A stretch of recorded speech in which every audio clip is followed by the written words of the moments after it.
If you're preparing for the caliper assessment, this is exactly the kind of question that trips people up. It looks like a simple grid of numbers, but there's a hidden rule running through it. The caliper is not just a math test. It measures how you think under pressure, your reasoning, your logic, and how fast you find structure in unfamiliar problems. Stay until the end.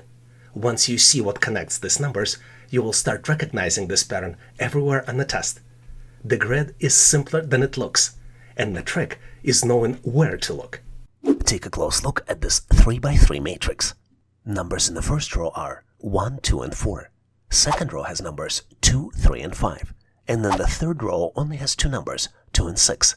And the missing number you need to calculate and select out of 4 possible choices: A9, B12, C20, or D27. Can you solve it and choose the right answer?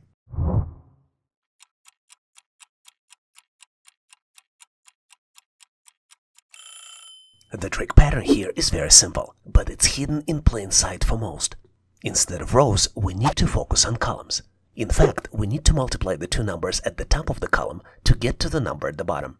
Take a look at the first column. 1 multiplied by 2 equals 2. In the second column, 2 multiplied by 3 equals 6. And I think you know what the missing number is, don't you? 4 multiplied by 5 equals 20. And the correct answer here is choice C, 20. Here's what caliper assessment is really measuring. Not whether you know the answer, but whether you can find the logic when it's not handed to you. The test covers numerical reasoning, abstract thinking, and verbal logic, all designed to predict how well you perform on the job. This is why one question at a time is the right way to prepare. Spot the pattern, trust the process, and build the habit. Each question you practice rewires your brain to think faster and more clearly under test conditions.